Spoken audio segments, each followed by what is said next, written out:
जिस भगवान को आप बहुत मानते हैं।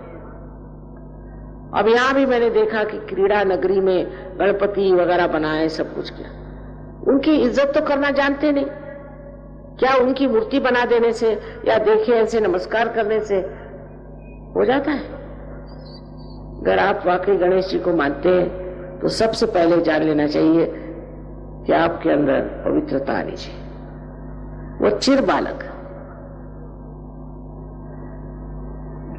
और गणपति का विशेष आशीर्वाद इस महाराष्ट्र में। शराब तो इतनी महाराष्ट्र में चल पड़ी है कि रास्ते में आप देखिए, अगर किसी गांव में जा रहे हैं तो रास्ते पर लोग खटमल के जैसे पड़े हुए हैं शराब पी करके। शर्म आनी चाहिए।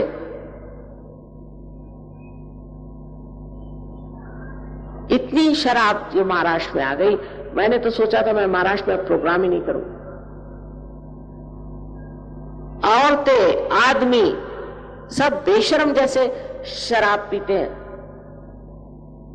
और इसका परिणाम जो होगा वो मैं जानती हूं, बहुत भयंकर।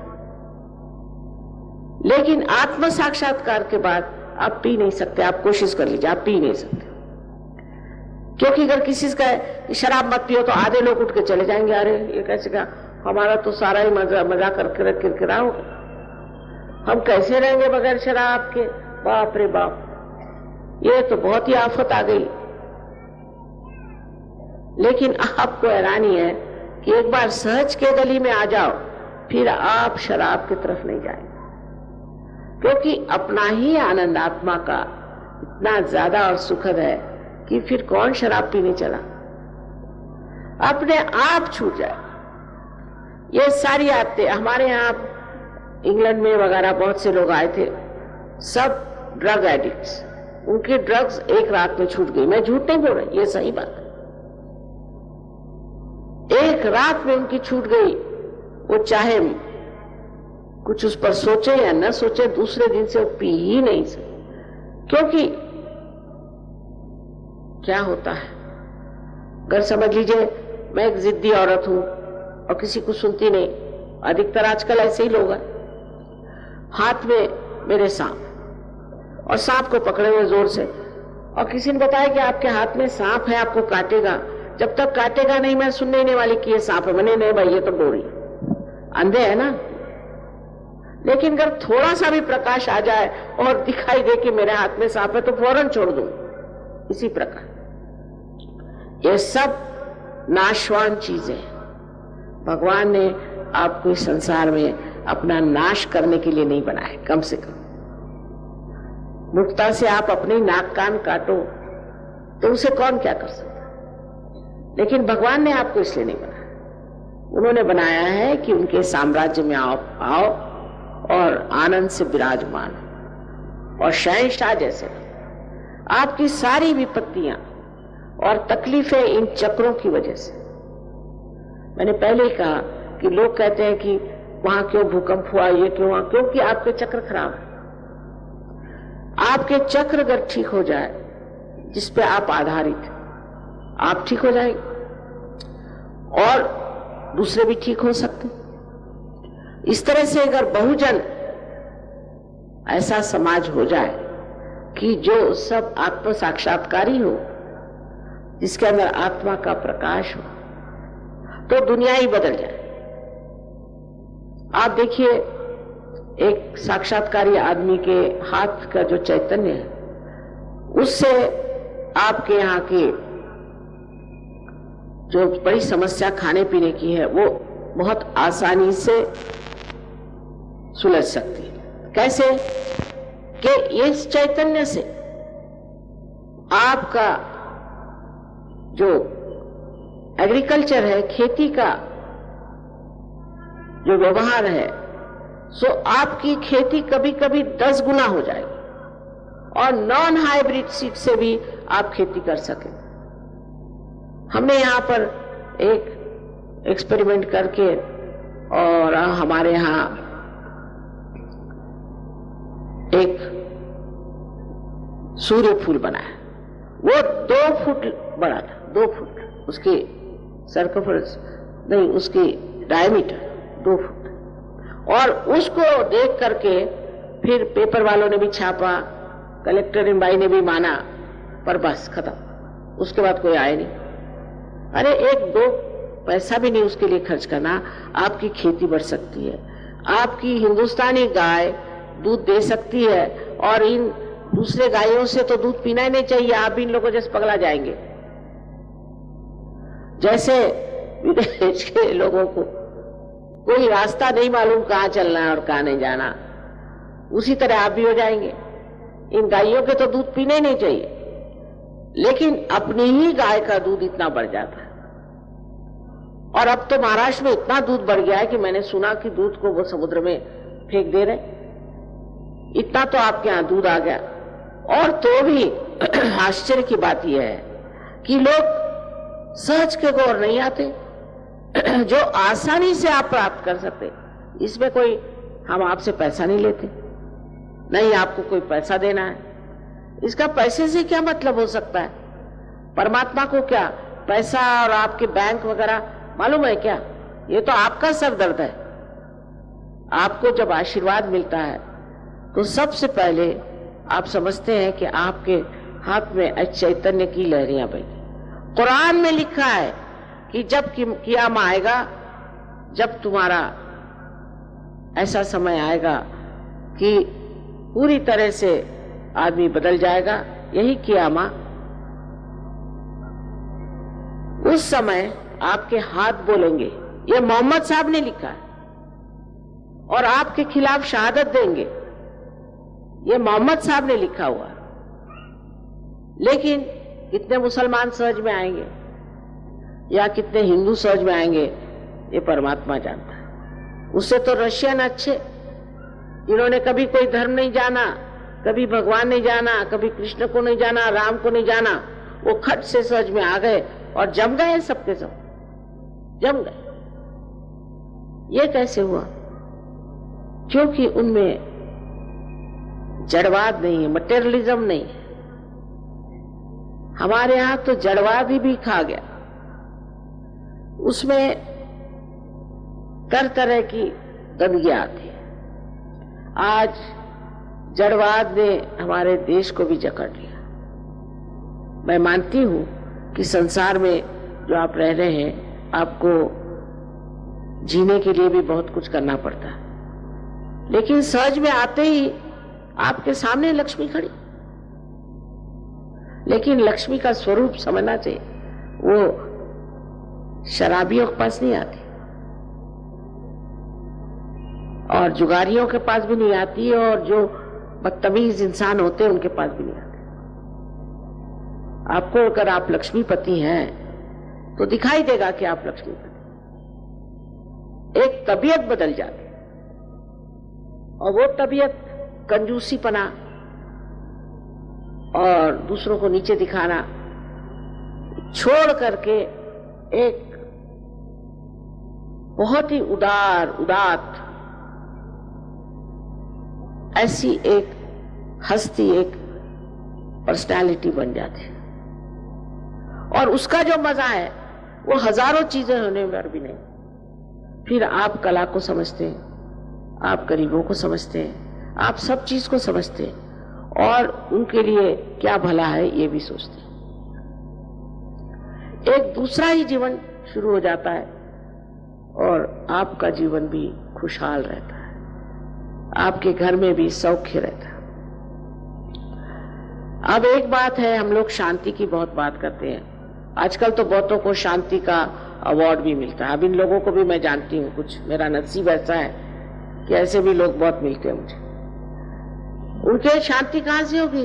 वो तो इतने गुस्सैले लोग हैं कि उनसे आप बात नहीं कर सकते।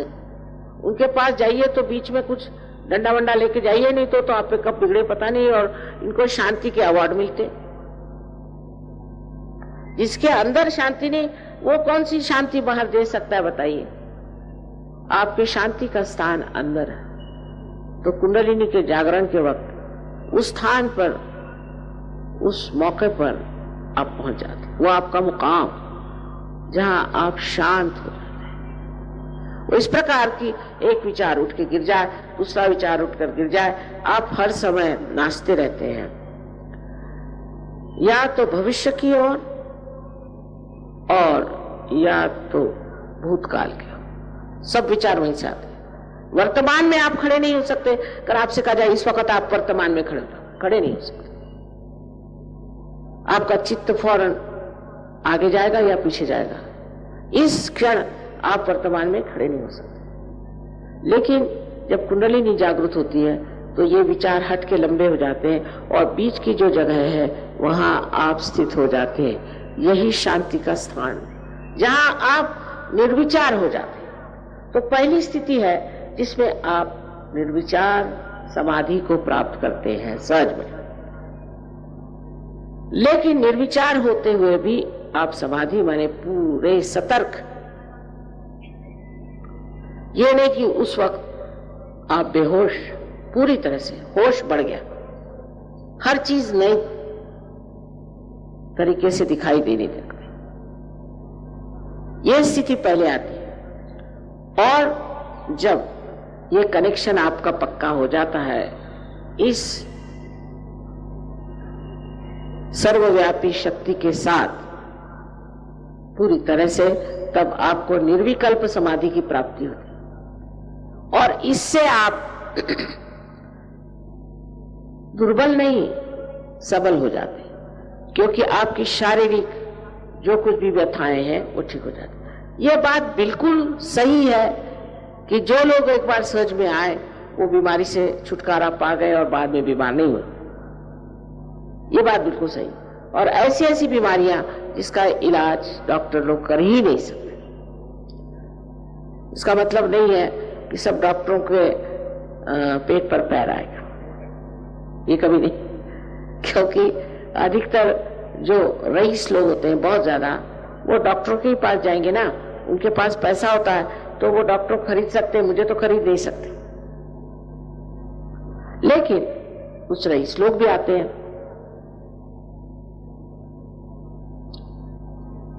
मानसिक स्थिति बहुत लोगों को खराब है। आजकल एक बीमारी चली है स्ट्रेस। जो देखो उसे स्ट्रेस। स्ट्रेस क्यों होता है? क्योंकि आप जब कार्यान्वित होते हैं तो आपके अंदर अहम भाव बढ़ता है और वो सर पे छा जाता है, एक शिरस्त्राण जैसे यहाँ पर। लेकिन जब कुंडलिनी जागृत होती है तो वो इस ब्रह्मरंध्र को छेद देती है और मानो एक छेद सा, जिसमें से आपकी सारी परेशानियां, आपका सारा स्ट्रेस निकल जाता है। और आप महसूस कर सकते हैं कि आपके सर के अंदर से ही ठंडी ठंडी हवा आ रही। उसमें शंका करने कोई बात नहीं, क्योंकि आप ये सब हैं, ये आप ही की शक्ति है, आप ही के अंदर से ही जागृत हुई और आप ही को इसने आशीर्वादित किया। समझ लीजिए कि आपकी अपनी व्यक्तिगत माँ है, आपके बारे में सब जानती है। जैसे टेप रिकॉर्ड होता है, ऐसे इसने अपने अंदर सब आपके बारे में जान रखा और वही आपको पुनर्जन्म देती है और आपका दूसरा जन्म होता है जिसके लिए वो लालायित है। इसमें हमारा आपका कोई लेना देना नहीं बनेगा, कोई भी नहीं, क्योंकि आपकी शक्ति है। अब समझ लीजिए कि एक दीप जला हुआ है और उसने अनेक दीप जला दिए, तो उसमें उस दीप का क्या लेना देना बना रहा? इसलिए इसमें कोई भी आभार किसी के मानने की बात नहीं है।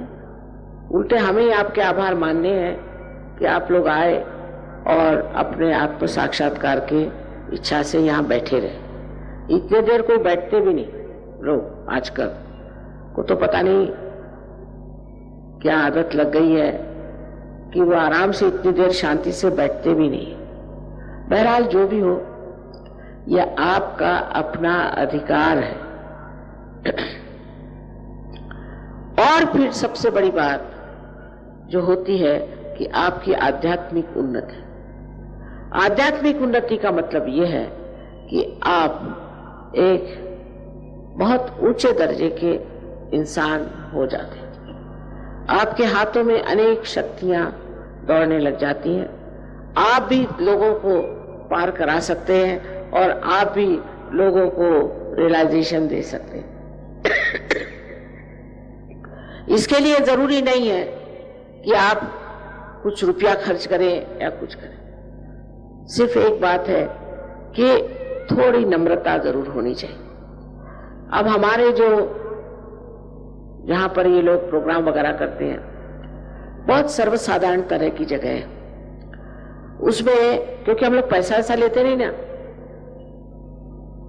उसमें जैसे भी है बहुत विद्वान लोग हैं और आपको सब बता देंगे कि आपके अंदर चक्र कैसे हैं और वो चक्रों की शुद्धता कैसी करनी है और आप किस तरह से इसको पा करके दूसरों की चक्रों पर कर सकते। तो आपका जो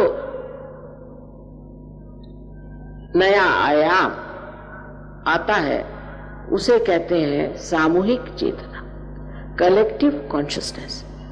माने आपके हाथ पर आप महसूस कर सकते हैं अपने चक्र और अपने ही हाथ पर आप दूसरों के चक्र भी महसूस कर सकते हैं।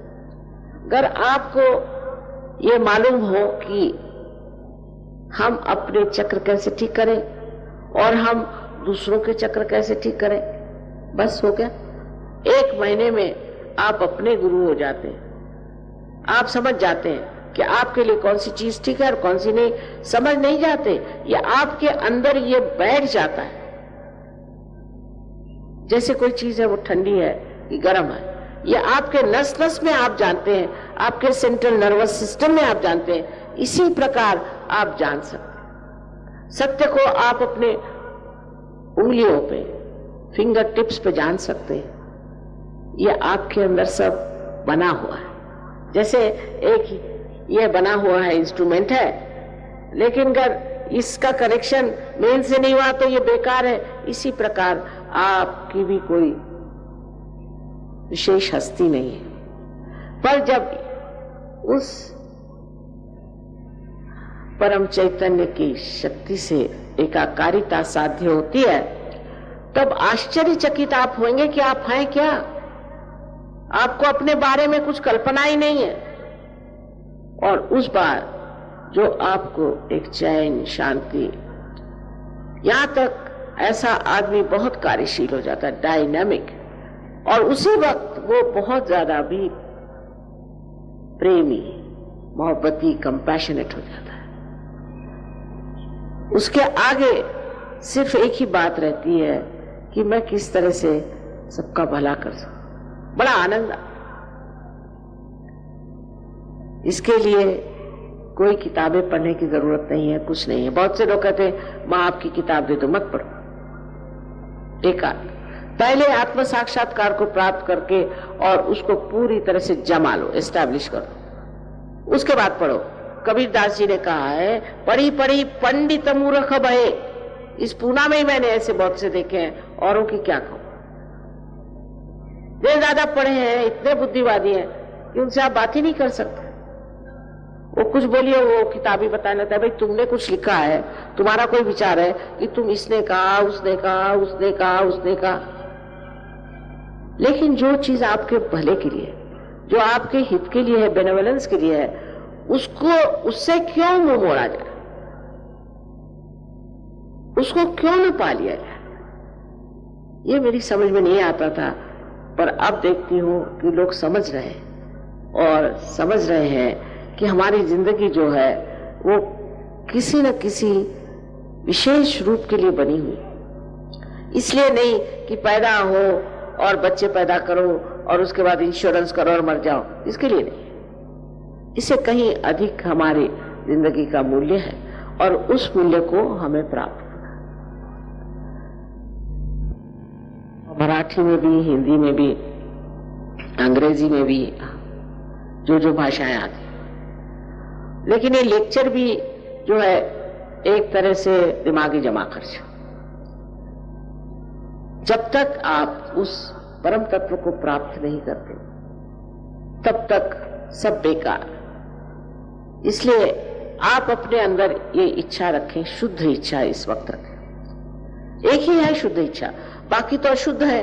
क्योंकि कोई सी भी इच्छा करो, आज किसी ने इच्छा करी कि मैं एक मोटर खरीदी मोटर, कुछ नहीं, फिर मुझे घर चाहिए, फिर घर मिल गया तो अब मुझे एरोप्लेन चाहिए, एरोप्लेन नहीं तो फलाना चाहिए। वो अंत ही नहीं होता। इसका मतलब आपकी जो इच्छा थी नहीं, वो आपकी इच्छा ही पूरी नहीं होती। इकोनॉमिक्स में कहा जाता है ना कि wants are not satiable in general, वही बात है। तो वो कौन सी वांट है, वो कौन सी डिजायर है जो संतुष्ट होती है? वो शुद्ध इच्छा, इस परम चैतन्य से हमारी एकाकारिता साध्य। और फिर उसके बाद स्वयं आप देखिएगा कि जिसे हम चमत्कार कहते हैं, हजारों चमत्कार होंगे।